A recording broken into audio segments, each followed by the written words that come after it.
मैं स्टार्ट करूंगा कुछ इंपॉर्टेंट चीजों से। हालांकि मैं आपको पहले ही मेंशन कर दूंगा कि इसमें कौन कौन सी चीजें आप कहाँ कहाँ पे चेक कर सकते हो, क्योंकि मैं पीडीएफ का लिंक जो है आपको डिस्क्रिप्शन बॉक्स में प्रोवाइड करा दूंगा। चलिए स्टार्ट करते हैं। सबसे पहले आप देख सकते हो, एक सेकेंड, हाँ जी, यहाँ पे आप देख सकते हो CET, that is common eligibility test. ये एक एलिजिबिलिटी टेस्ट होता है सिर्फ ये चेक करने के लिए कि आप कितने एलिजिबल हो मेन एग्जाम में बैठने के लिए, ठीक है जी। तो चलिए, ये कब आया था आपका? ये आपका शायद 2 दिन पहले ही नोटिफिकेशन आउट हुआ है। आज 29 है, 26 से 25 को नोटिफिकेशन आपका आउट हुआ है। हालांकि इसके फॉर्म भरने कल से स्टार्ट हुए, 28 मई से इसके जो है फॉर्म जो है स्टार्ट हुए। तो चलिए स्टार्ट करते हैं। ये हमारा टेबल ऑफ कंटेंट, यानी कि आपको स्पेसिफिकली किसी चीज की भी जानकारी चाहिए, क्योंकि बहुत बड़ी पीडीएफ है, स्पेसिफिकली किसी भी पॉइंट पे जाना है तो आप इसको रेफर कर सकते हो। यहाँ पे इसमें सारी चीजें दी गई, जैसे चैप्टर 1 में क्या आपका रजिस्ट्रेशन प्रोसेस, इंपॉर्टेंट डेट्स जो आपकी हैं वो सीरियल नंबर 1 में उन्होंने मेंशन कर दिया, ठीक है। चैप्टर 3 में आप देख सकते हो एग्जामिनेशन क्राइटेरिया, क्राइटेरिया क्या रहने वाला है, क्या क्या आपकी एलिजिबिलिटी होनी चाहिए, क्या पैटर्न होना चाहिए, क्या मिनिमम क्वालिफिकेशन है इसका, ठीक है, कितने मार्क्स लेके आओगे तो ही आप क्वालिफाई माने जाओगे, ठीक है। उसके बाद चैप्टर 4 में आपका एज क्राइटेरिया और एज रिलैक्सेशन है। चैप्टर 5 में आपका रिजर्वेशन है, बीसीए, बीसीबी या ओबीसी, सॉरी ओबीसी तो नहीं, हरियाणा में बीसीए बीसीबी चलता है। और इसके अलावा एससी एसटी अगर आप या फिर ईडब्ल्यूएस कैटेगरी से आते हो तो उनके लिए क्या क्या प्रावधान है, उन सब के बारे में उन्होंने बात की है, ठीक है। चैप्टर 6 में आपका assistant to person with benchmark disability, ठीक है, जो दिव्यांग लोग हैं उनके लिए क्या क्या सुविधाएं दी गई है या उनके लिए क्या क्या अलग से रिलैक्सेशन है, उन सब के बारे में बात की है चैप्टर 6 में। चैप्टर 7 में बात की आपकी एप्लीकेशन फी की, ठीक है, कितनी आपकी एप्लीकेशन फी रहने वाली है। चैप्टर 8 में इंस्ट्रक्शन है, कौन कौन सी आपको जरूरत चीजों का ध्यान रखना है। चैप्टर 9 में आपके डॉक्यूमेंट्स है, कौन कौन से डॉक्यूमेंट्स आपको जरूरी चाहिए। तो फॉर्म फिल करने से पहले सबसे पहले आप इस पूरे प्रोसेस को एक बार गो थ्रू करें, पढ़ ले इसको, ठीक है, ताकि आप सारे अपने डॉक्यूमेंट्स अपने पास रख सके। हालांकि मैं आपको इंपॉर्टेंट चीजें बता ही दूंगा जो जरूरी है। चैप्टर 10 में आपकी जनरल इंस्ट्रक्शन और उसके अलावा जितनी बची कुछ इन्फॉर्मेशन जो आपकी जरूरी हो सकती है जानने के लिए, आप चैप्टर 11 में चेक कर सकते हैं, ठीक है जी। उसके बाद कुछ इनएक्सर्स है जिसमें आपका सर्टिफिकेट्स के बारे में वो आपको ऑलरेडी एक्सप्लेन कर दूंगा। यहाँ पे सबसे इंपॉर्टेंट रहता है आपका सिलेबस के बारे में जानना, ठीक है। तो सिलेबस की इन्फॉर्मेशन आप ले सकते हो अपेंडिक्स सी में, ठीक है। ये रहा आपका डिटेल सिलेबस, ये भी मैं आपको जो एक्सप्लेन कर दूंगा इस वीडियो में आगे चल के, किस किस बातों का ध्यान रखना, कौन कौन सा हमारा सिलेबस रहने वाला है, ठीक है। तो चलिए स्टार्ट करते हैं।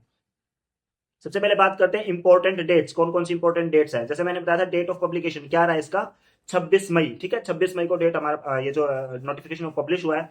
ओपनिंग डेट क्या रहने वाली है रजिस्ट्रेशन की, 28, कल से स्टार्ट हो चुका है। आज जैसे मैं 29 को वीडियो बनाऊं तो 28 मई से जो हमारा रजिस्ट्रेशन प्रोसेस स्टार्ट हो चुका है। क्लोजिंग डेट क्या रहने वाली है, क्लोजिंग डेट आपकी रहने वाली है 12 जून। खास ध्यान रखना इस चीज का, ज्यादा दिन नहीं दिए गए आपको, सिर्फ 15 दिन दिए गए हैं। तो 12 जून आपका जो है लास्ट डेट है आपकी फॉर्म फिल करने की। उसके बाद है closing date for deposition of fees, fees आप कब तक डिपॉजिट कर सकते हो।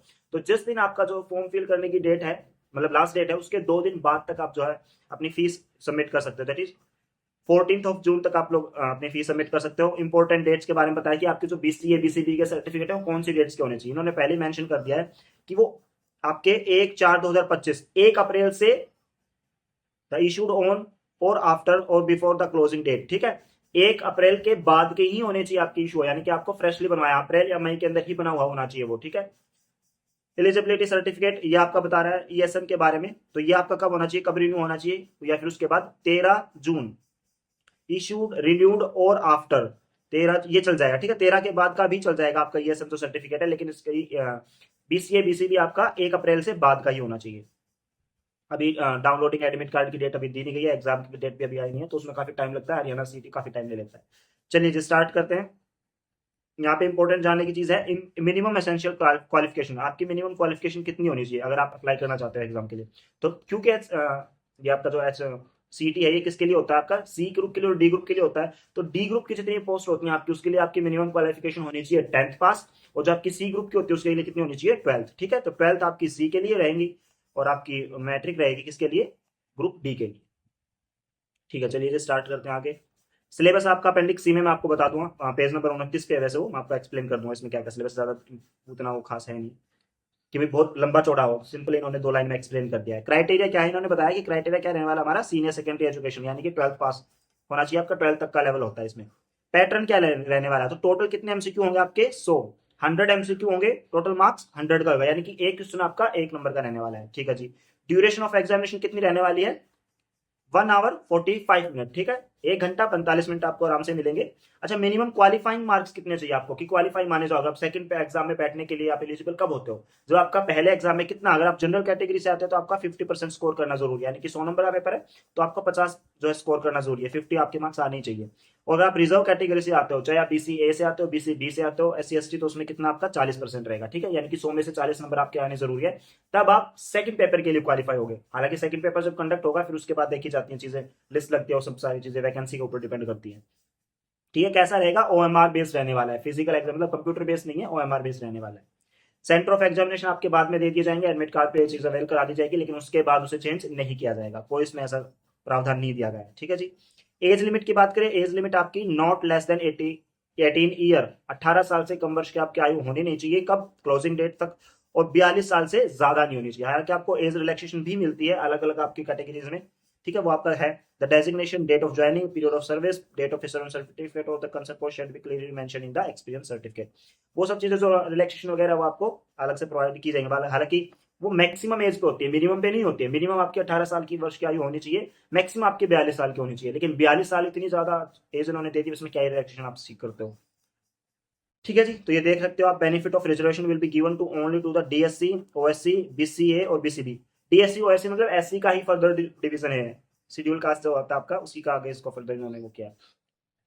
ठीक है, इन्होंने बीसीए बीसीए बी के बारे में बताया कौन कौन सी आप, ये तो हालांकि हर हरियाणा वालों को पता है कि आप कौन सी कैटेगरी में आते हो, बीसीए में या बीसीबी में। अगर स्टिल आपको नहीं पता है तो उसमें आगे चल के भी ये लिस्ट दी गई है कि ये जो कास्ट आपकी इस कैटेगरी में आती है और ये कास्ट आपकी इस कैटेगरी में आती है। ठीक है जी, चलिए आगे बढ़ते हैं।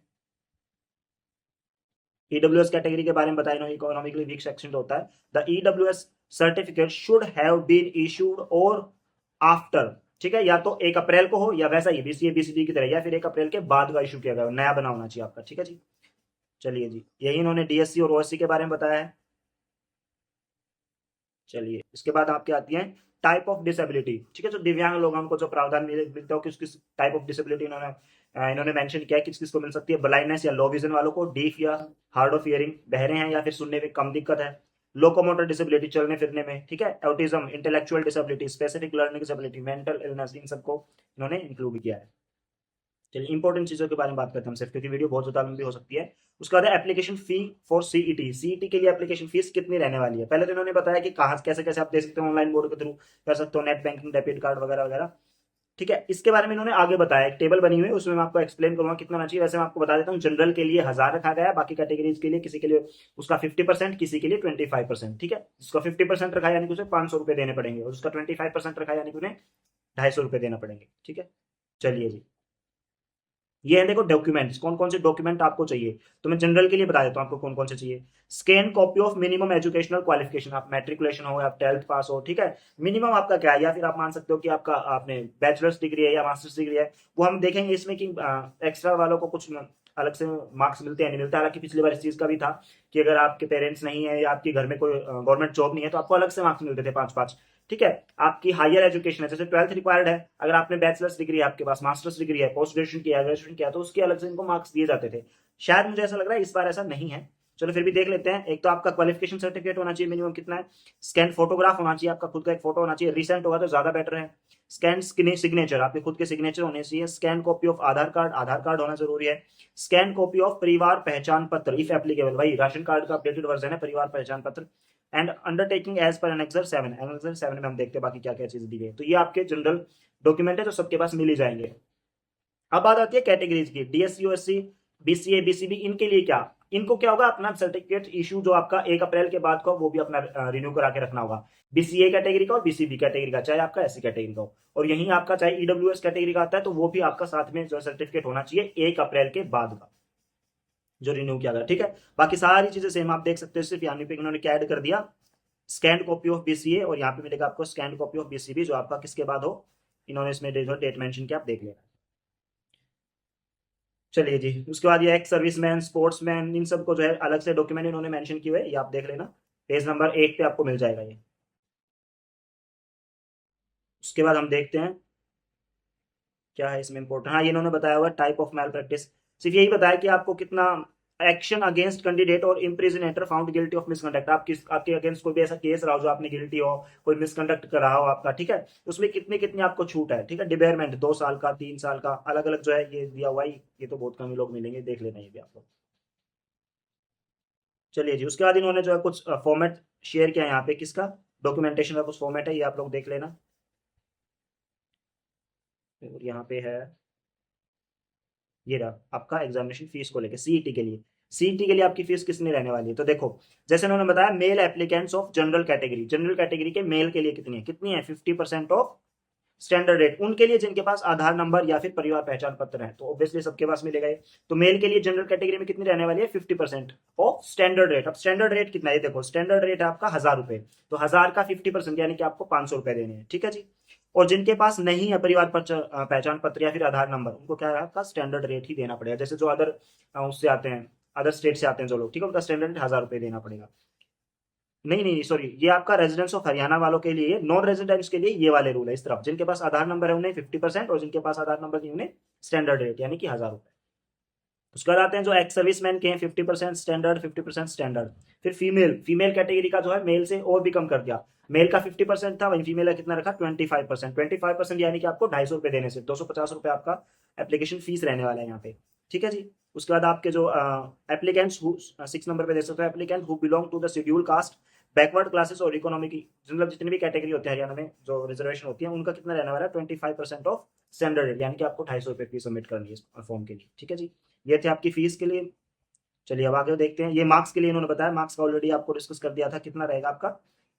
अगर आप जनरल कैटेगरी से आते हैं तो आपके 50 मार्क्स आने जरूरी हैं, अगर आप रिजर्व कैटेगरी से आते हैं तो आपके 40% यानी कि 40 मार्क्स होने जरूरी है, ठीक है, क्वालिफाइंग के लिए। उसके बाद आप नेक्स्ट के लिए जाते हैं, नेक्स्ट एलिजिबल हो जाते हो नेक्स्ट एग्जाम के लिए।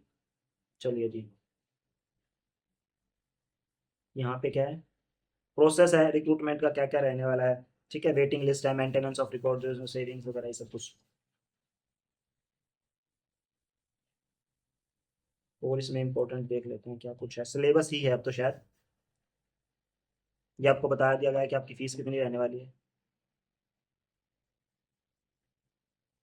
इनसे देखते हैं, ये शायद इससे पहले 2022 या 2023 में ये एग्जाम हुआ था, उसके बाद जो है अब 2025 में हो रहा, होना 2024 में चाहिए था लेकिन डिले कर दिया गया है, वही पता है आपको, जो भी रीजंस थे इनके हरियाणा गवर्नमेंट के। पेज नंबर 29 पे शायद इसका सिलेबस है, हाँ पेज नंबर 29 पे है, देख लेते हैं एक बार, यहाँ पे मिलेगा आपका, ठीक है, ये रहा देखो, ये है आपका सिलेबस फॉर सीईटी। सीईटी के एग्जाम के लिए सिलेबस कितना रहना है, तो दो कैटेगरीज में देखो, सबसे पहले नंबर 1 और फिर बाद में डिस्कस करेंगे नंबर 2।